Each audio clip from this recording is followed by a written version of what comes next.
Paramos como lo anticipamos aquí en Blue Radio. BlueRadio.com. En Armenia, Javier.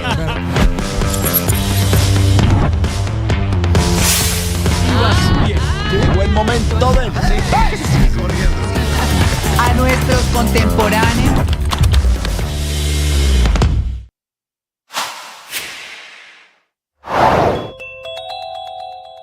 Intentamos descifrar la visita del ex canciller de Colombia, Álvaro Leiva, al Palacio de Miraflores. Anoche estuvo reunido con el presidente de Venezuela, Nicolás Maduro, que endurece su puño de represión con la captura de otros opositores, entre ellos el líder Viallo Pilieri y su hijo, minutos después de haber estado con María Corina Machado en una manifestación ayer en Caracas, que hay que decirlo, tuvo menos presencia de manifestantes que las anteriores. Y mientras que se sigue mirando cuál sería la definición sobre la posición de Colombia ante lo que ocurre en el vecino país, en el Congreso de la República, en la Cámara de Representantes, hubo una sesión en la que el Centro Carter y otros expertos hablaron sobre la forma en la que definitivamente más que radio.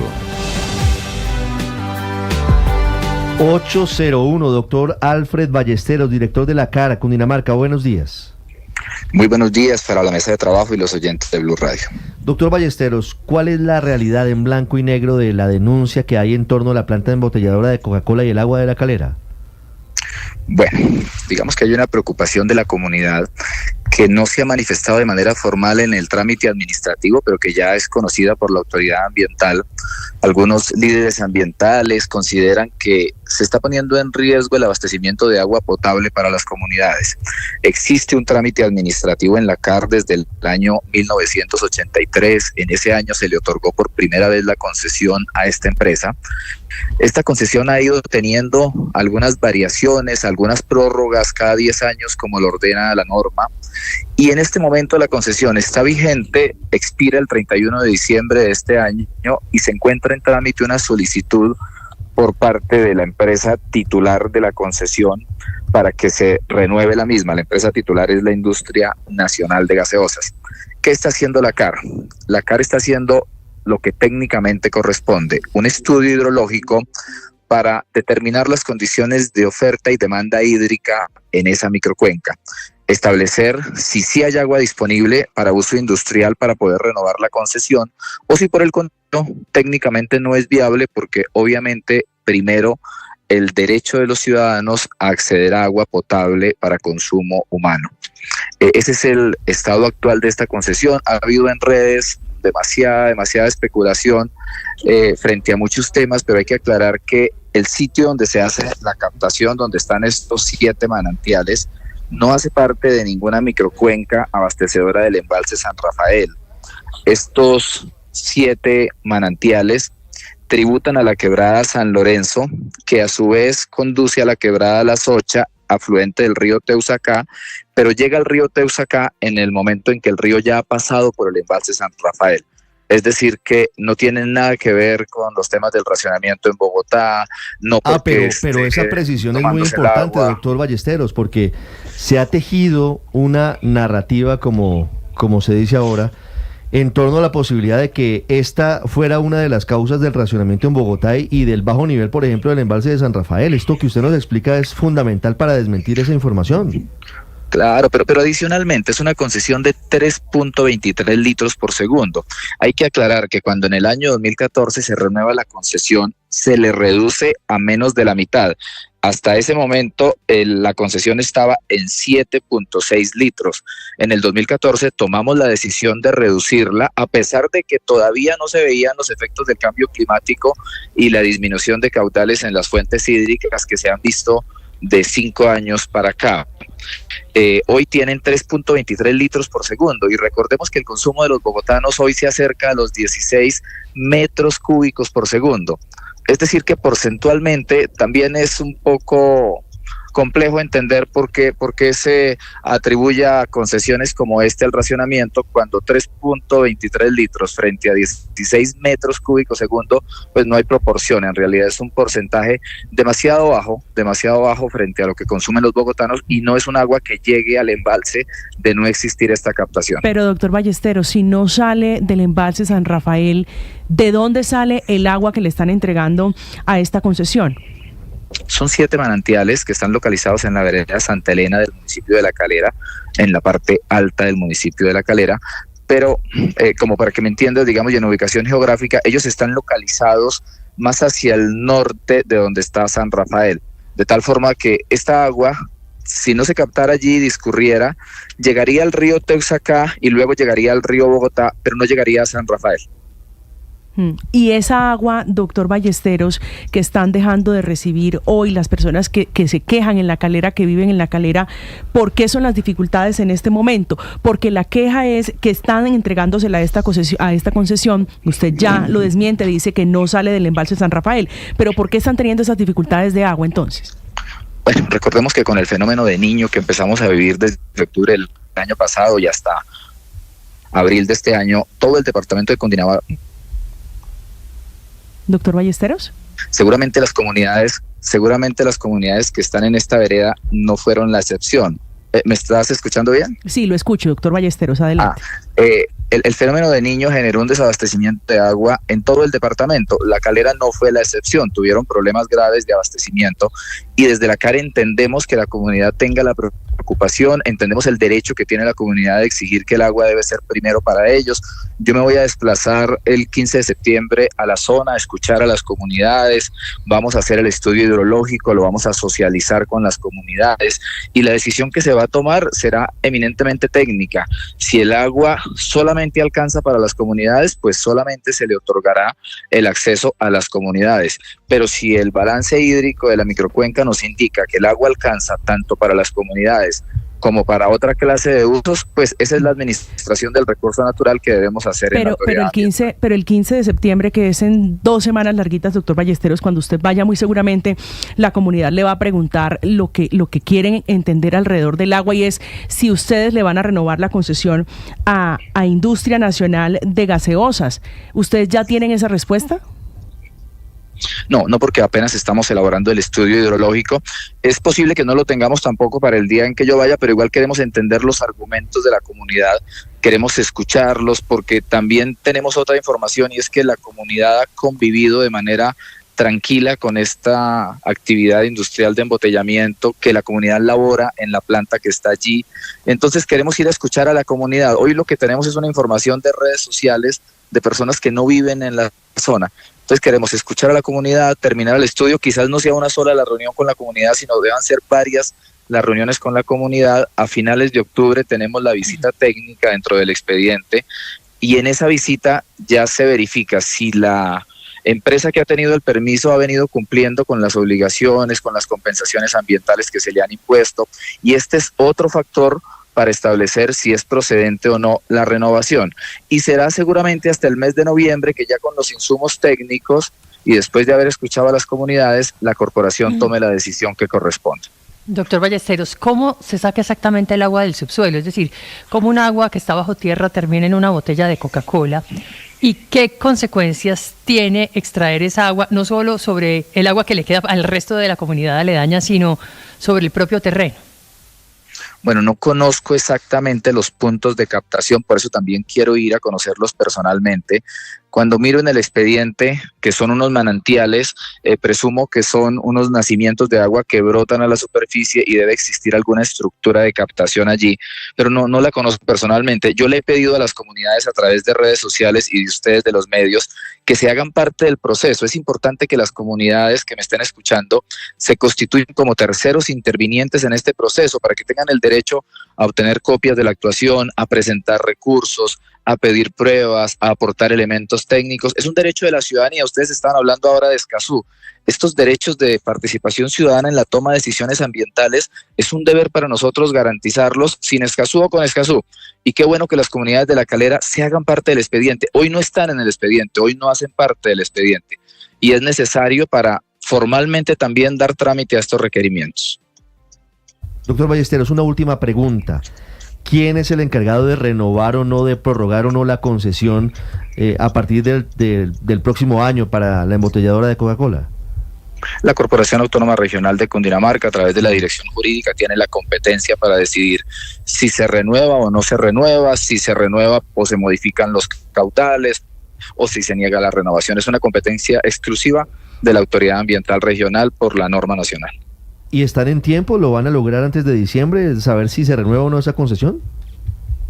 Sí, estamos dentro de los tiempos. Esta no es una decisión, pues la complejidad es terminar el estudio hidrológico y practicar la visita que está señalada para finales de octubre. Estos son los trámites formales y esto no requiere tampoco meses, digamos, de análisis técnico y jurídico. No es algo que técnicamente sea muy complejo, es que el estudio es el que nos va a decir todo.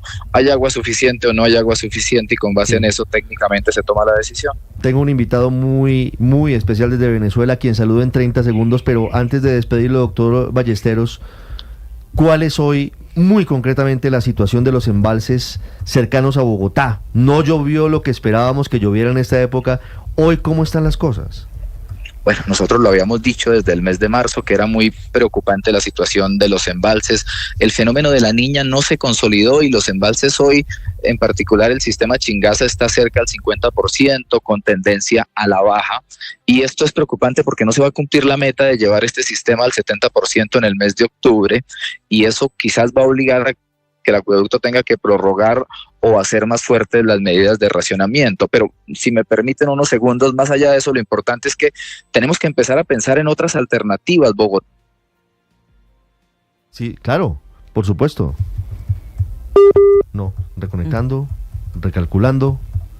8:11 minutos, es Alfred Ballesteros, director de la Corporación Autónoma Regional y Cundinamarca, hablando de los mitos que se crean en redes sociales en torno a noticias que terminan siendo absolutamente... Mito en sentido de mentira, ¿no?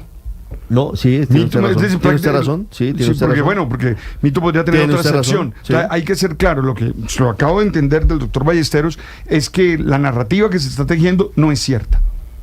Eso es lo que él acaba de explicar. Sí hay unas quejas de la comunidad, pero definitivamente no tiene que ver con la situación de desabastecimiento de agua hoy en Bogotá, lo que está ocurriendo con estas quebradas en La Calera. Y de aquí a diciembre la CAR decidirá si prorroga o no la concesión por 10 años a esta embotelladora. 8:12, ya voy a Venezuela en segundos. Escanea este código y suscríbete a nuestro canal de YouTube, @Blue Radio Co. Y disfruta y participa de la programación de Blue Radio. Blue Radio, le ponemos cara a la radio. Blue Radio, la alternativa.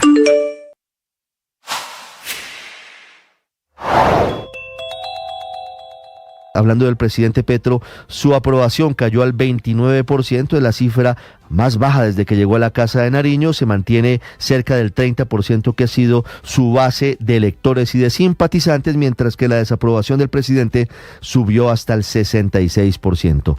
No le va bien al presidente Petro, que desde diciembre del año pasado viene aumentando paulatinamente en una curva ascendente su desaprobación. Salen mejor calificados alcaldes y gobernadores. Lo que más preocupa hoy a los colombianos es la economía y el empleo, la inseguridad y también las malas gestiones gubernamentales. La amistad es un tesoro. Nosotros lo creemos. ¿Cuándo se hace más notorio el valor de la amistad? Cuando pasamos por situaciones difíciles, cuando pasamos por situaciones de dolor, de tristeza, de frustración. Ahí necesitamos ese amigo, esa amiga que tenga las palabras oportunas, unas palabras que sanen las heridas, unas palabras que fortalezcan, unas palabras que animen, unas palabras que iluminen. Todos necesitamos buscar esos amigos fieles, esos amigos que nos acompañan cuando todos se han ido, esos amigos que se quedan ahí, aunque sea a llorar con nosotros. Y claro, todos tenemos que ser esos buenos amigos para los demás. Hoy te invito a revisar tus amistades y a revisar también cómo tú estás siendo amigo. Ánimo, fuerza, tú sabes.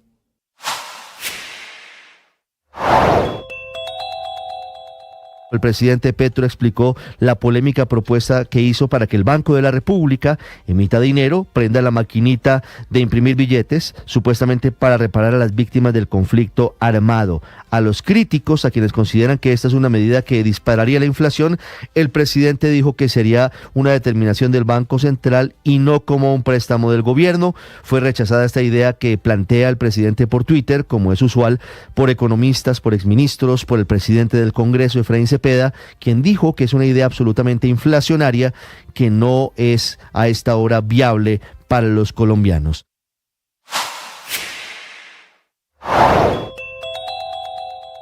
La decisión de la Corte Constitucional de aprobar el acuerdo de Escazú era lo que faltaba en la polémica alrededor de ese acuerdo que durante meses dividió a políticos, ambientalistas y también ciudadanos en Colombia, pero que ahora, con la decisión de anoche de la Corte, tiene un hito en temas ambientales. Lo primero que hay que recordar es que el acuerdo de Escazú es un tratado ambiental de países de América Latina y el Caribe, en total 25, de los cuales ya 16 lo ratificaron, como ocurrió anoche con la decisión de la Corte para Colombia. Entre esa lista de países que ya ratificaron el acuerdo está Argentina, Bolivia, Chile, Ecuador, Granada, México, Nicaragua, Panamá, Uruguay, por mencionar algunos. Se llama Acuerdo de Escazú porque se firmó en Escazú, en Costa Rica, el 4 de marzo de 2018 y es un acuerdo que busca básicamente garantizar 3 derechos fundamentales: el acceso a la información ambiental, la participación pública en la toma de decisiones ambientales, la protección a líderes y ambientalistas. Estás escuchando Blue Radio y BlueRadio.com. ¿Cómo comienza la jornada del dólar, Víctor?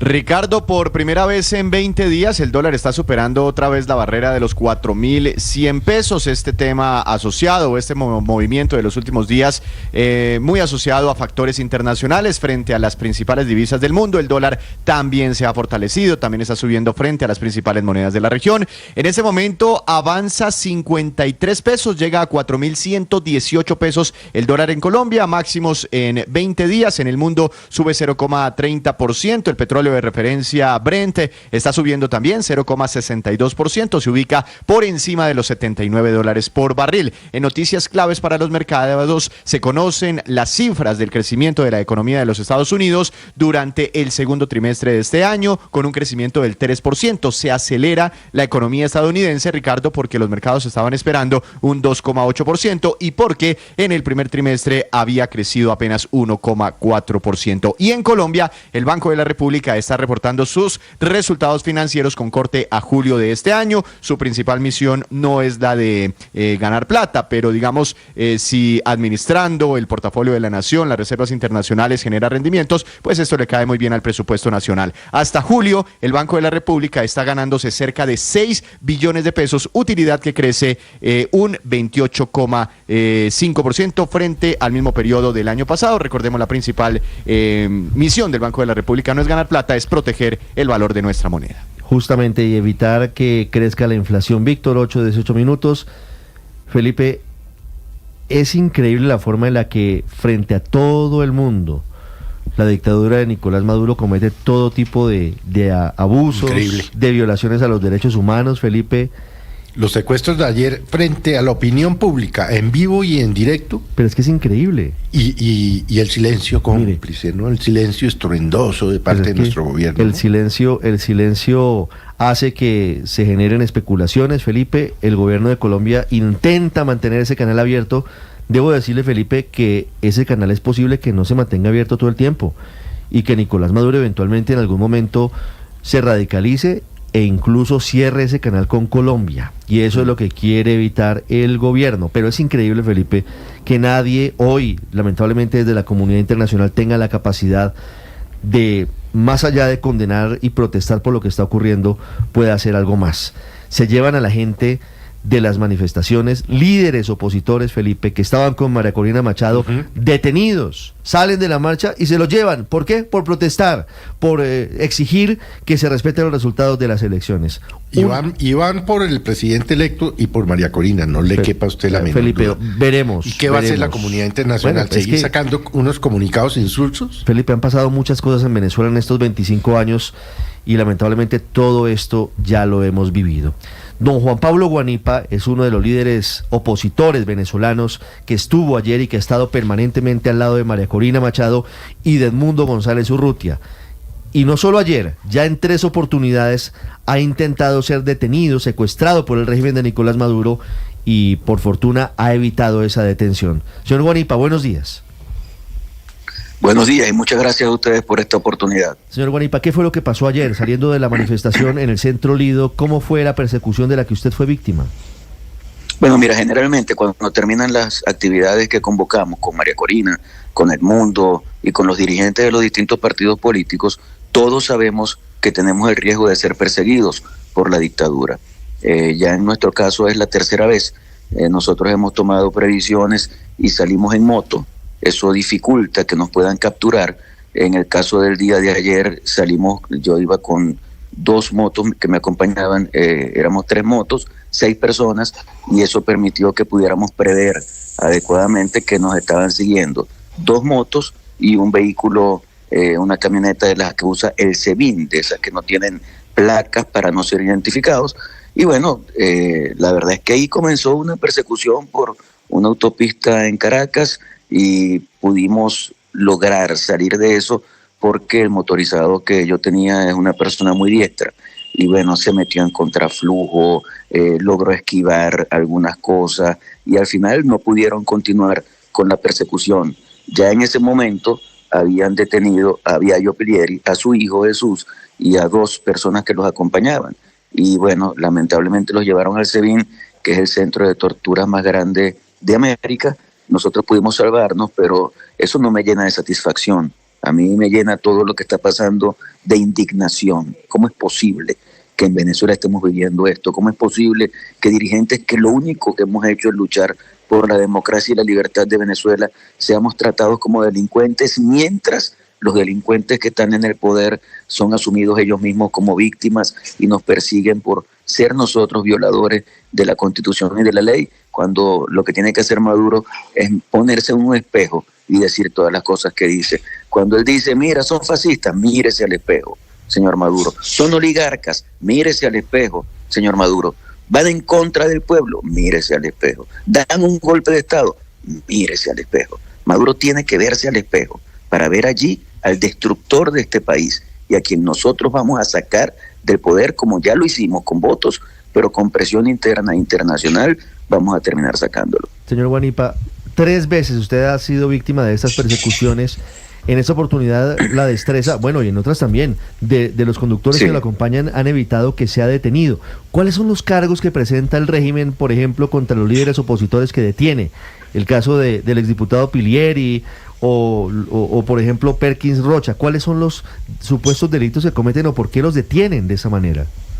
Mira, ellos tienen una lista de delitos que supuestamente cometemos. Esos delitos están en el Código Penal y en la Ley Antiterrorismo. Así que nos acusan de terroristas, de traición a la patria, de incitación al odio, de usurpación de funciones. Ese tipo de delitos son unos 8 delitos. Ya yo tengo una sentencia del Tribunal Supremo de Justicia en la que me abren una investigación sin antejuicio de mérito por ser diputado, no lo utilizan y sencillamente dictan una sentencia en la que abren un proceso en nuestra contra por esos 8 delitos. Pero también tenemos inmunidad parlamentaria allanada, inhabilitación hasta el 2035, cosa que no van a poder cumplir porque obviamente van a salir pronto del poder. Y así como eso, bueno, órdenes de captura. Es una persecución permanente que no solamente es contra el dirigente, es también contra la familia. Ayer detuvieron a uno de los hijos de Viallo que iba con él, pero es que además detienen a familiares para que los dirigentes aparezcan. Eso es un abuso grave, mayor todavía, que están cometiendo. Pero no solo es con los dirigentes, es también con cualquier persona que haya publicado un acta, que haya publicado un video donde cantaban los resultados, un miembro de mesa, un testigo de mesa. Aquí todos somos perseguidos en este momento. El Estado es el verdugo principal de la sociedad venezolana.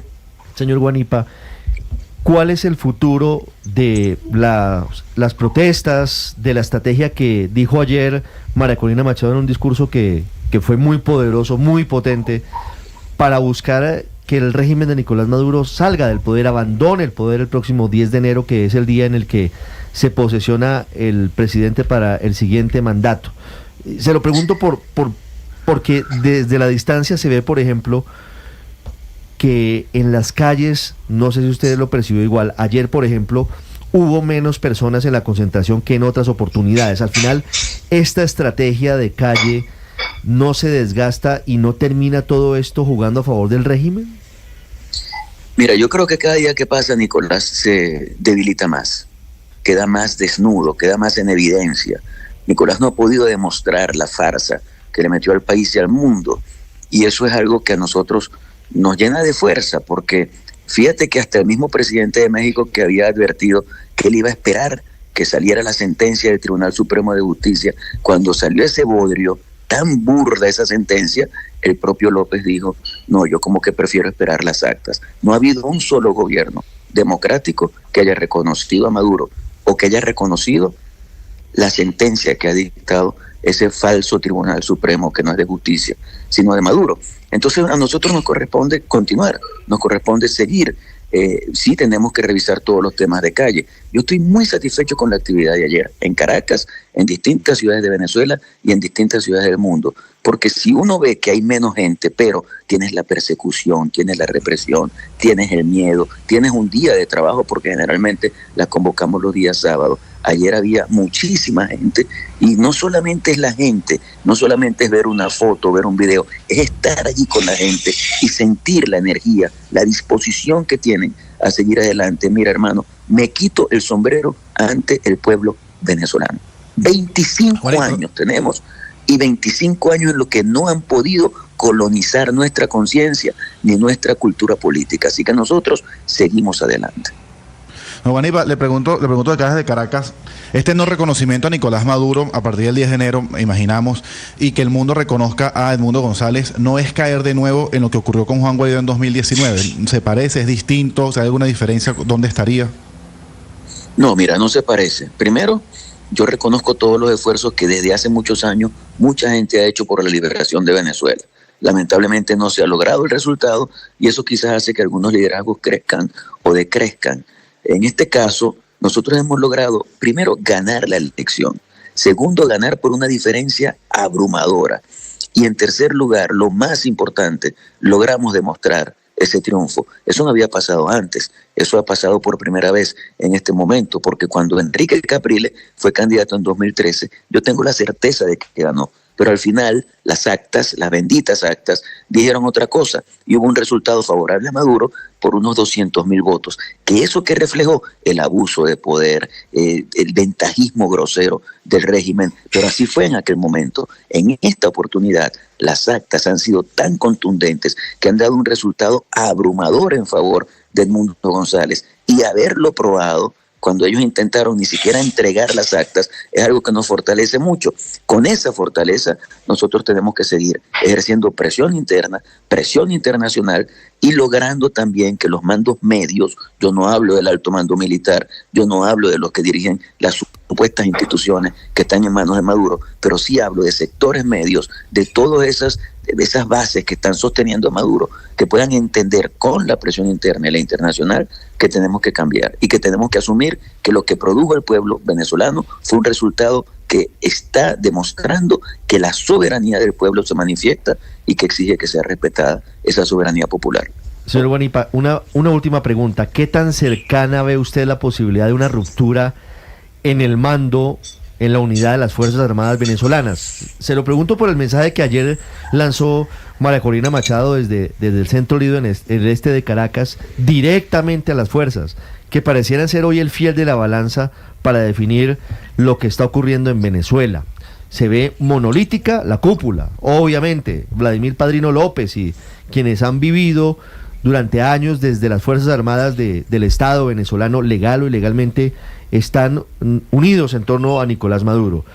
Pero ¿qué tan factible se ve hoy una ruptura que lleve a una negociación rumbo a la transición del poder del régimen que hoy gobierna Venezuela?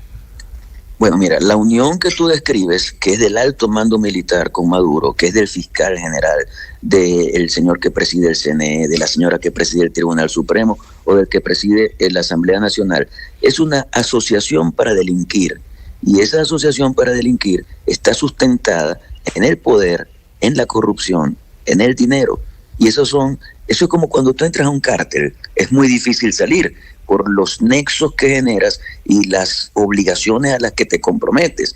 Entonces yo no tengo aspiraciones en ese alto mando militar, pero sí tengo aspiraciones en los mandos medios, en la oficialidad, y todo depende de la presión que hagamos y de la conciencia que generemos en cuanto a lo que fue el resultado electoral. Yo creo que pueden pasar cosas allí. Ahora, que yo te diga alguna fecha, tiempo, es muy, muy complicado. Pero sí te puedo decir que estoy convencido de que vamos a lograr que el cambio político se produzca en Venezuela. Tenemos una conducción que actúa con mucha fortaleza y con mucho compromiso. Y tenemos un pueblo que está también totalmente comprometido con esta posibilidad. Si esa conjunción se mantiene, liderazgo y gente en Venezuela, y seguimos logrando el apoyo internacional, vamos a lograr que las cosas cambien en el país. Señor Guanipa, muchas gracias por haber estado con nosotros. Muchas gracias a ustedes, hermano. Estás escuchando Blue Radio. Escanea este código y suscríbete a nuestro canal de YouTube, @Blue Radio Co. Y disfruta y participa de la programación de Blue Radio. Blue Radio, le ponemos cara a la radio. Blue Radio, la alternativa. Que podría ser la estrella en ascenso. Por otro lado, saludarlos, aquí estamos desde Mañanas Blue, enseguida.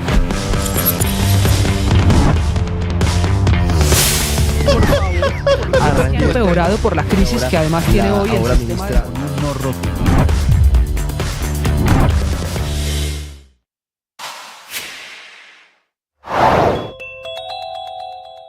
A partir de ahora, el servicio militar obligatorio será una alternativa para los jóvenes. Aunque ese viejo modelo seguirá existiendo y seguirá siendo obligatorio, podrán escoger entre enlistarse en las fuerzas militares o prestar el servicio social para la paz para resolver su situación militar. Ese nuevo modelo es exclusivamente para jóvenes entre los 18 y 24 años. Incluso los que están por ley exonerados de prestar el servicio militar y que quieran asumir tareas para la construcción y consolidación de la paz. El periodo del servicio será de 12 meses, como lo es en el servicio militar, pero tiene 11 modalidades o categorías o áreas de trabajo en las que podrán trabajar o inscribirse. En primera medida, solo por citar 3, promover la alfabetización digital en zonas rurales o urbanas, trabajo con víctimas del conflicto armado y la defensa de los derechos humanos y el derecho internacional humanitario y la protección de la naturaleza, la vida.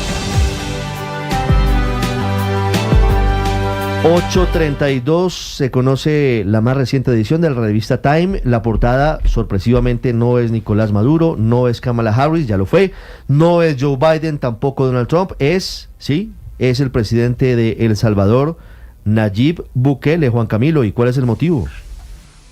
Ricardo, el hombre fuerte es una traducción, pero en honor a la verdad, en inglés el término strongman también es utilizado para referirse a un caudillo o a un líder autoritario, que en el caso de Nayib Bukele, les guste o no, es una mejor descripción. Líder autoritario, así lo describe en las primeras líneas del artículo de la revista Time la periodista Vera Bergengruen. El presidente de El Salvador se ha calificado a sí mismo como el dictador más cool del mundo, escribe la periodista. Pero por encima de todo eso es un publicista sintonizado con el poder de la imagen. El artículo es extenso y viene acompañado de una serie de fotos de un Nayib Bukele reflexivo en su casa presidencial en San Salvador el pasado 25 de junio. Una de esas fotos, de hecho, es la de la portada de la revista, donde se ve a Bukele sentado en su palacio vestido totalmente de negro. Cómo el presidente de El Salvador, Nayib Bukele, se convirtió en el autoritario más popular del mundo.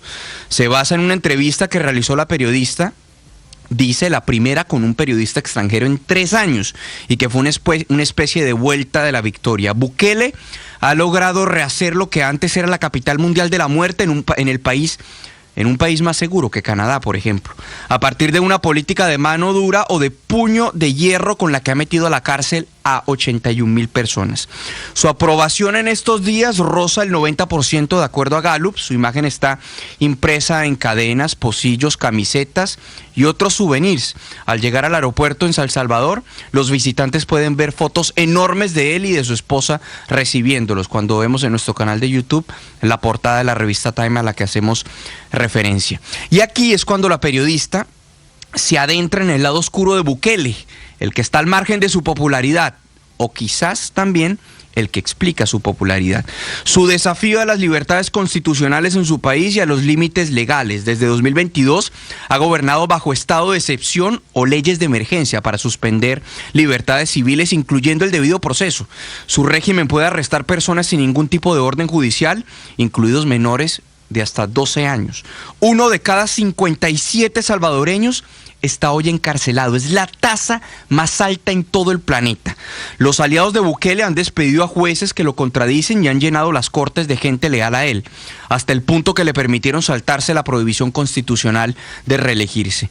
La oposición política, dice la periodista, citando al mismo Bukele, ha sido, abro comillas, pulverizada. Abogados, ONGs, periodistas, defensores de derechos humanos, todo el que se atraviese ha sido intimidado por el gobierno, vigilado o atacado. Es cierto, Bukele ha modificado el ordenamiento constitucional y jurídico en su beneficio, pero todo con amplio respaldo popular. Mi consolidación en el poder ha sido 100% democrática. Es una de las frases que Bukele lanza en esta entrevista. Si otros líderes en el mundo no son capaces de alcanzar estos resultados, pues ese es su problema. No vamos a darle artificialmente mitad del Congreso a la oposición para posar de demócratas. Mal que bien, lo que ha hecho Bukele sí es referente para muchos movimientos políticos en la región, reconoce la periodista. Partidos políticos en Honduras, Ecuador, Perú, Uruguay y Argentina han introducido el nombre del presidente Bukele en sus plataformas. El bukelismo se está tomando América Latina, incluso en Colombia. Ya hemos visto candidatos ventilar propuestas y narrativas bukelistas para quedarse con unos cuantos votos. La sostenibilidad del bukelismo en el largo plazo es la gran interrogante. Éxitos en materia de seguridad a expensas de libertades individuales y derechos civiles, el veredicto de estas medidas aún no está dado, ni tampoco el futuro de Bukele. La entrevista la finaliza haciendo una reflexión sobre su futuro como un buen publicista. Recuerda que 3 de sus predecesores han sido arrestados o imputados una vez salieron de la presidencia. Dice Bukele: yo solía ser la persona más segura que estaba en el país, con guardaespaldas y carros blindados. Ahora el país tiene seguridad, pero yo no. He renunciado a mi seguridad por el pueblo salvadoreño. Finaliza Bukele la entrevista, Ricardo. 8:37 minutos.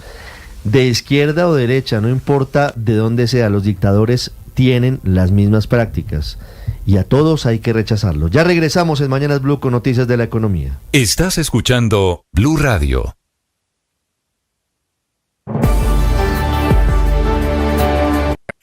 Escanea este código y suscríbete a nuestro canal de YouTube, @Blue Radio Co.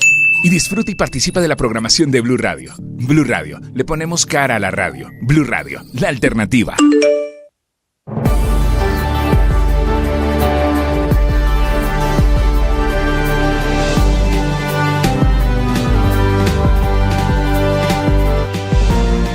Ahora 8:37, noticia de la economía que tiene que ver con el gas natural, que ha sido dolor de cabeza para el gobierno y seguramente también para los colombianos desde el año entrante. Hoy arrancan las negociaciones para el próximo año y no arrancan de la mejor manera, porque a pesar de las medidas de la Comisión Reguladora de Energía y Gas, no apareció nuevo gas para la contratación con empresas del sector y especialmente con las empresas de los servicios públicos. Marcela Peña.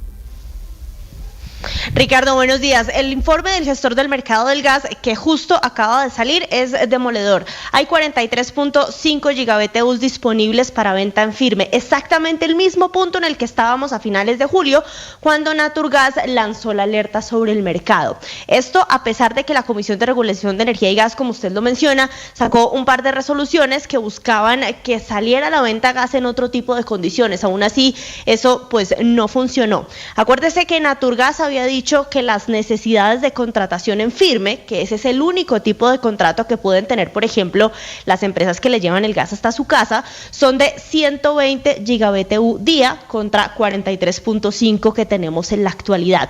El dato se da en el día de hoy. Arrancan las negociaciones entre compradores y vendedores y ese panorama que le estoy contando es un mal presagio sobre lo que puede llegar a pasar en términos de precio en el mercado.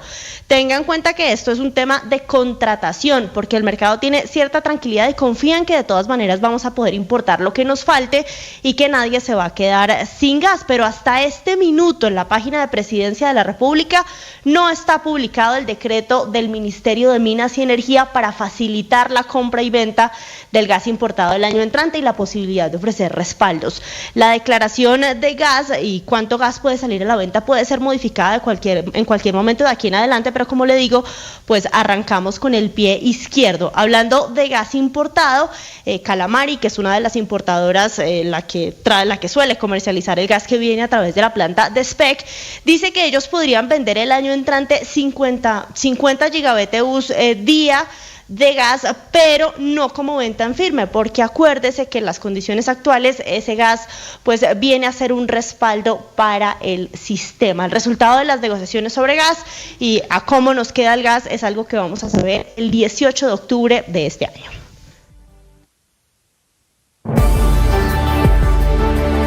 Que podría ser la estrella en ascenso. Por otro lado, saludarlos, aquí estamos desde Mañanas Blue, enseguida.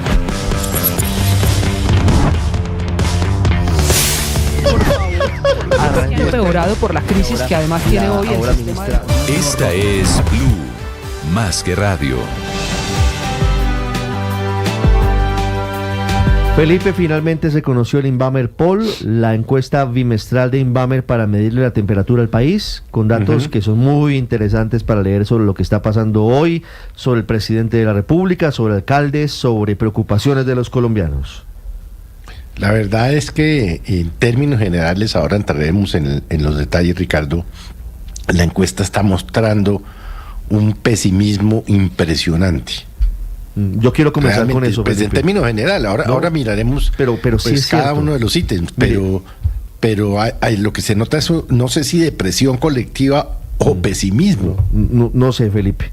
Esta encuesta se corrió entre el 17 y el 25 de agosto de este año, 1.400 encuestas en 6 ciudades del país: Bogotá, Medellín, Cali, Barranquilla, Cartagena y Bucaramanga. Está con nosotros don Martín Orozco, que es el gerente de Inbamer Colombia. Don Martín, buenos días. Buenos días, Ricardo, para usted y para todos.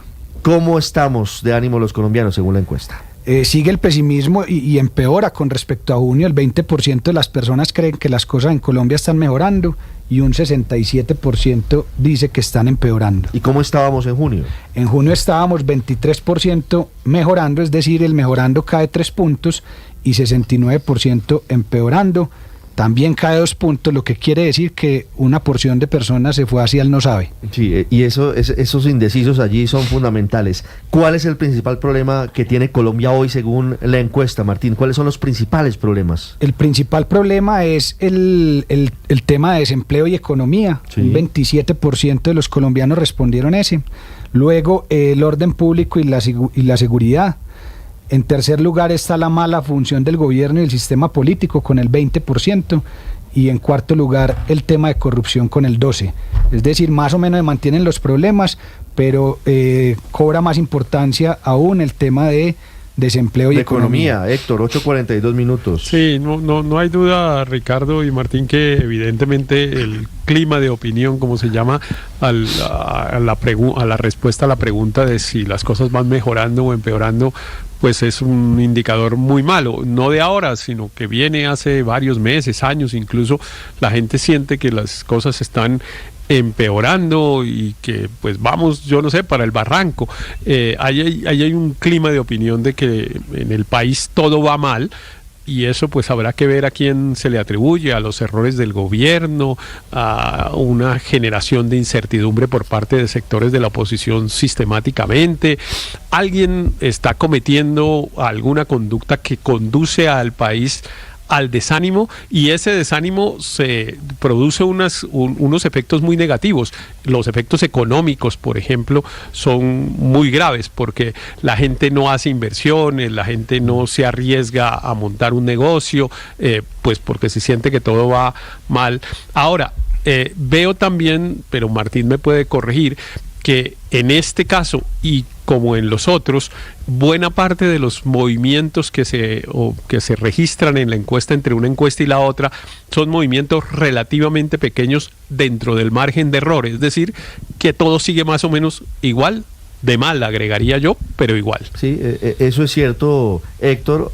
Tal vez una opción adicional, Luis Ernesto, que podría ser todas las anteriores. Puede que diferentes factores como los que menciona Héctor y otros ayuden a ese aumento del clima de pesimismo en Colombia. Pero, miren, Colombia es un país muy presidencialista, Ricardo, e históricamente, a pesar de que el país en indicadores económicos, en indicadores de reducción de la pobreza vaya bien, si el mandatario, el jefe del Estado, va mal, el clima es de pesimismo. Pasó, por ejemplo, con el expresidente Juan Manuel Santos, que tenía en algún punto de su segundo mandato unos niveles de popularidad muy bajos, y aunque el país en materia económica, en materia de superación de la pobreza iba bien, la percepción también era pesimista, y yo creo que hoy atribuiría en mayor medida esa caída en el optimismo o ese aumento del pesimismo, de otra manera, a la caída de favorabilidad y a la del presidente Gustavo Petro. Petro. Para allá, ¿cómo le va al presidente Petro la aprobación de su mandato, Martín? La aprobación del presidente está hoy en 29%, su desaprobación en 66%.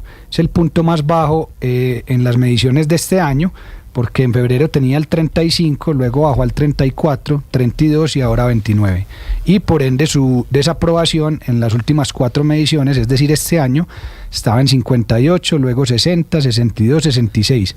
Es decir, hay una tendencia clara hacia la desaprobación. Es decir, desde febrero, marzo, abril, mayo, junio, julio, agosto, en 6 meses el presidente ha perdido 8 puntos de aprobación. 6 puntos, señor, 6 puntos de aprobación. Y ha aumentado 8 puntos la desaprobación. Y ha aumentado 8 puntos la desaprobación. Pero fíjese que yo creo que esta última caída de los 3 puntos del presidente tiene que ver con el manejo de Venezuela. Y sustento lo que digo. ¿El abrazo de Maduro? En que las preguntas, sí señor, en que las preguntas referentes a relaciones internacionales y manejo de migración venezolana son particularmente duras al calificar el empeora. O sea, se suben los rojos en esos 2 temas específicamente. Y es lo que, mientras que en los otros prácticamente que se mantiene.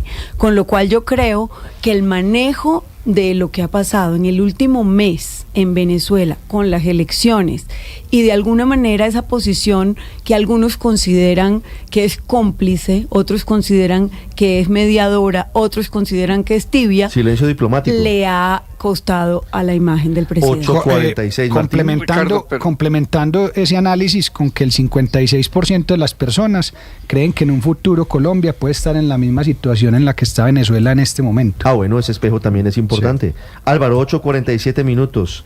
Las encuestas son muy buenas para ver el árbol, pero generalmente son malas para ver el bosque. Esta no. La virtud del Gallup Poll es que tiene el contexto de casi 30 años y permite ver el bosque. Si uno mira el árbol del pesimismo, pues si lo ve ahora se aterra, pero es que ese árbol está así hace más de 12 años, en que el pesimismo está más alto que el optimismo. Y siempre tendemos, en nuestro cortoplacismo, a preguntarnos qué pasa y a reducir todo al presidente de la República. Los presidentes también suben y bajan. Duque llegó al 90% de pesimismo y después mejoró precisamente por la pandemia.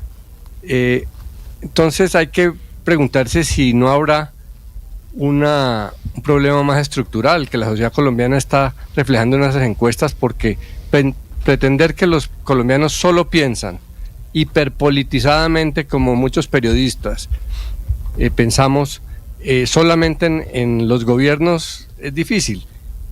También hay explicaciones que hay unos problemas estructurales muy grandes en esta sociedad. Colombia ¿por qué es tan pesimista? Pues de pronto tiene que ver con que es potencia mundial en materia de ilegalidad, en materia de impunidad. En materia de impunidad está arriba del 90%, la gente siente eso. Pero los gobiernos en materia de informalidad puede ser uno de los primeros del mundo, según un cuadro del Financial Times hace poco. En materia de inequidad es uno de los países más inequitativos del mundo. Entonces, no todo termina siendo la coyuntura del último escándalo que afecta o beneficia a un gobierno. Sí. Tiene que ver mucho lo que dijo en el caso de esta última medición, lo que dijo Héctor, la mayoría de lo que se llaman caídas están dentro del margen de error. Entonces no sabemos si son caídas. Pero le pregunto Álvaro por lo siguiente. Tengo aquí el histórico de la encuesta y quiero que usted me diga cuál es su opinión. Desde febrero de este año hasta agosto de este año, es decir, en los últimos 6 meses, la desaprobación del presidente Petro ha aumentado 8 puntos. Ya pareciera una tendencia, porque es una línea, ahí estamos viendo en nuestro canal de YouTube, ha ganado 8 puntos de desaprobación y ha perdido exactamente 6 puntos de aprobación. No, pero eso, ¿a qué lo atribuye? Claro, ¿Cuál es su opinión? claro. ¿Usted a qué cree que se debe esto? Claro, y hay una tendencia a relacionarse el pesimismo con la aprobación del presidente. Y los presidentes tienden a bajar después de su arranque, y más si no les va tan bien, y más si tienen un clima de opinión tan difícil. Todo eso es normal, es muy raro el presidente que se mantiene arriba. Ustedes están hablando de Bukele ahora. Sí, el populismo a ultranza, autoritario es la fórmula para mantenerse arriba, pero pues sabemos lo que eso implica. Entonces, pero yo sí recojo. Claro que Petro ha desmejorado, pero pues la mayoría de presidentes desmejoran. No es para defender a Petro, es para tratar de decir que la encuesta hay que verla no solamente porque hemos llegado a un nivel de infantilización de la discusión pública en Colombia, que todo se reduce a por Petro o contra Petro. Aquí hay una cantidad de información que nos dice que la gente tiene inquietudes complejas que hay que analizar más allá de si le gusta a Petro o no. Es cierto, lo que pasa es que hoy el presidente yo sí recojo la idea Petro. de Álvaro. Aurelio. Pero a mí yo estoy muy de acuerdo con Álvaro. Y realmente cuando Álvaro habla así, pues claro, no trata de defender a Petro. De hecho, en el fondo lo está atacando. Porque lo que quiere decir es que no ha habido cambio. ¿Sí? O sea, si el bosque sigue igual, pues lo que quiere decir es que no ha habido cambio. Y entonces, pues la verdad es que eso fue un gobierno, fue un chasco.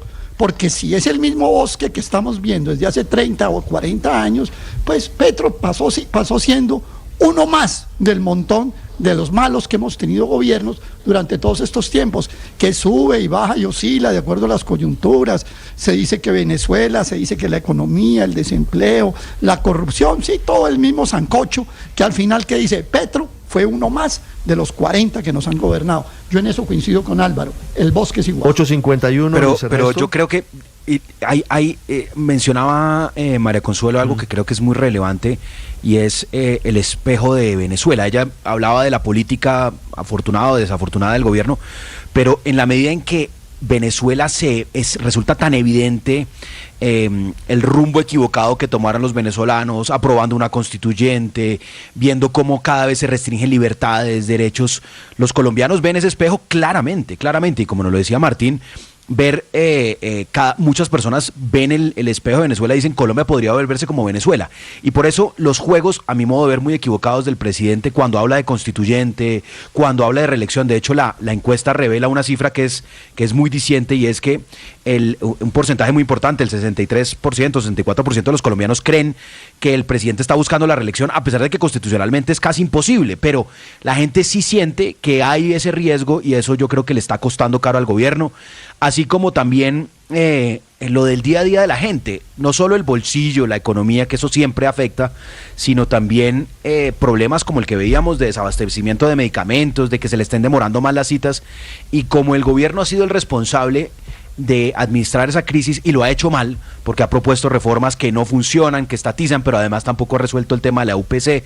Entonces yo creo que todos esos factores se juntan para una caída que yo no creo que sea una caída de tendencia que se mantenga. Recordemos que el presidente Gustavo Petro tiene unas bases muy sólidas en la izquierda.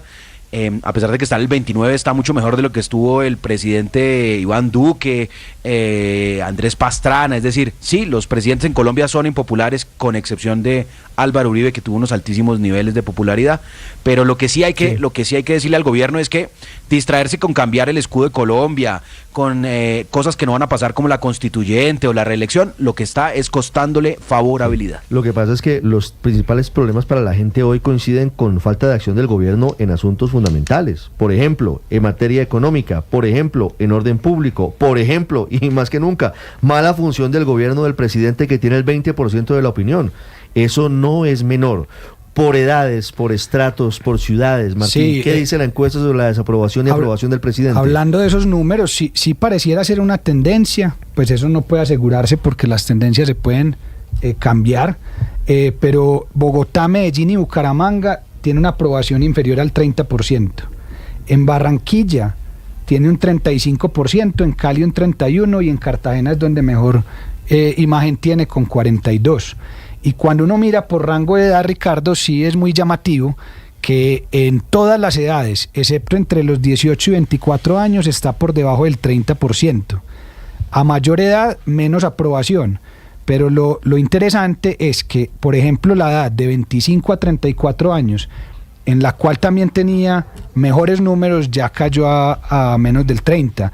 Entonces, casi que se quedó con los jóvenes como de 18 a 24 años con mayor aprobación, pero en el resto de edades bajó. El resto está cayendo. Y lo mismo en estratos. En estrato 1, 2 y 3 tiene el 30% y en estratos 4, 5 y 6 el 24%. 8.55, Héctor. Sí, aunque el presidente Petro mantiene un apoyo pues de un sector de la población, 25, 30%, y si en algo otras encuestas se le incluyen zonas rurales puede que suba unos punticos. Es cierto que que la opinión favorable se está deteriorando, y en eso yo estoy con Aurelio. Lo peor que le puede pasar al presidente Petro es llegar a ser tan malo como los anteriores. Está a punto de tener los mismos números del presidente Duque, y eso sí sería el desastre. 8.55 Ricardo, y lo peor que le puede pasar a un populista es ser impopular, y más en los sectores que inicialmente lo apoyaban. Hemos visto en el tiempo de las encuestas que nos ha presentado acá Martín a lo largo del tiempo, primero perdió el centro, es decir, ahí pasó del 50 y pico % de aprobación con el que comenzó, creo que era 56 Martín, sí, a lo que tiene hoy, que es el 29, ha perdido 37 puntos, si no estoy mal, de aprobación. Primero perdiendo el centro, luego va perdiendo las personas de entre 25 y 40 años, y ahora también los estratos más bajos, en donde se supone que ahí estaba el foco de atención de sus políticas públicas de reducción de pobreza, etcétera, y ya lo que vemos es que está llegando al piso incluso en los estratos más bajos e incluso en los jóvenes de los estratos más bajos, donde se supone que tenía la mayor aprobación. Entonces yo creo que el presidente debería mirar esta encuesta. Supongo que va a salir a criticarle, va a decir que es una confabulación de los medios y de la empresa privada contra él. Debería mirarla con atención a ver si cambia el rumbo.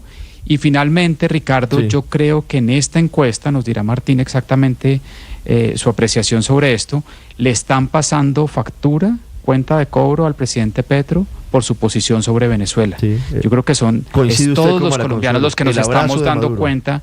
Nos damos cuenta del robo de las elecciones, de la opresión a la oposición, de la violación de derechos humanos, y la gente se preocupa. Y ante esa respuesta que nos presentó al principio Martín, que la situación en Colombia en unos años puede estar como Venezuela, es una preocupación. El 56% que tiene la población, no simplemente de la los gente ricos y unos cree empresarios. que eso puede pasar. 56%. Incluso ahí complementándole a Daniel, cuando uno mira más detalladamente los datos, las personas que dicen ser de izquierda han disminuido. Es decir, se ha ido una mayor porción de la población hacia decir que no tienen ninguna afinidad. Y en esas personas que dicen ser de izquierdas, que ya hoy son menos que antes, él tenía una aprobación casi del 80% y hoy tiene el 66%. Entonces, no solo ha perdido en centro, en derecha, en sin afinidad, sino que también ha perdido en aquellos que dicen ser de izquierda. 8.57, Paola, ya vamos a hablar de alcaldes, vamos a hablar de otro tipo de preguntas en la encuesta. Pues lo de Venezuela lleva 25 años, ¿no? Entonces no entiende uno cómo ahora más colombianos pueden estar más preocupados por lo que está pasando en Venezuela y no hace un mes, 2 meses, 3 meses, 6 meses o 25 años atrás. Por ese lado me queda la duda.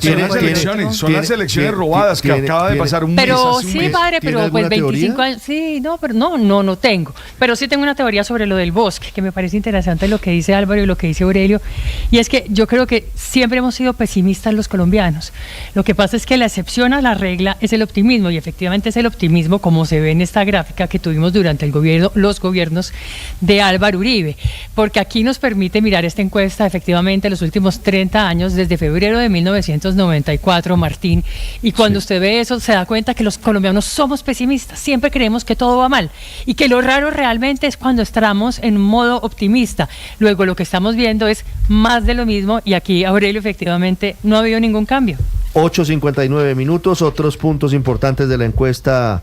Martín, ¿qué dice la gente frente a las reformas del gobierno? ¿Está de acuerdo o no está de acuerdo con las reformas sociales? Es casi una calcomanía de la aprobación. Entonces, con las reformas que propone el gobierno Petro, un 29% está de acuerdo y un 64% en desacuerdo. Eso, y también se valida en otra información como por ejemplo la exploración de petróleo y gas y otras preguntas que hay en el informe, donde casi que ese 29% que aprueban al presidente, aprueban todo lo que él diga, pero al contrario también, que es el lado negativo, todo el que no aprueba al presidente desaprueba sus propuestas. 8:59 minutos. Ricardo, Luis Ernesto. Las reformas le cambian la vida a la gente al cabo de 5 años, una década. Por ejemplo, la reforma pensional no le va a cambiar la vida tan inmediatamente a la gente, así como la reforma laboral. Eso toma tiempo, no solo toma tiempo en hacerse las reformas, sino en que le cambie la vida y la gente sienta, y por eso, como lo explicaba Martín, esto es básicamente un espejo entre me gusta el presidente, entonces me gustan sus reformas, me disgusta el presidente, me disgustan sus reformas, más allá del contenido o el beneficio que pueda tener para las personas. Por eso ese énfasis que ha tenido el gobierno en el cambio legal, en el cambio de normas, en vez de hacer un esfuerzo en que realmente los programas lleguen a la gente, que las personas más vulnerables, que esa desigualdad que es la que realmente eligió al presidente Gustavo Petro, porque Colombia sigue siendo uno de los países más desiguales del planeta, se empiece a subsanar, pues con una ejecución del 1% del Ministerio de la Igualdad, pues muy difícil que la gente sienta que hay cambios. Entonces, cambiar el foco de hacer grandes transformaciones legales, que eso realmente no le cambia la vida a la gente tan rápido, y centrar los esfuerzos de estos 2 años en hacer grandes ejecuciones del presupuesto, de los programas, de llevarle a la gente su vivienda, su alimentación, los beneficios, los subsidios, lo que sea. Ese yo creo que debe ser el énfasis del gobierno si quiere revertir esta tendencia. Pero hay reformas que sí muestran claramente, y yo creo que aquí, y sobre todo en el tema de salud, está pesando demasiado la falla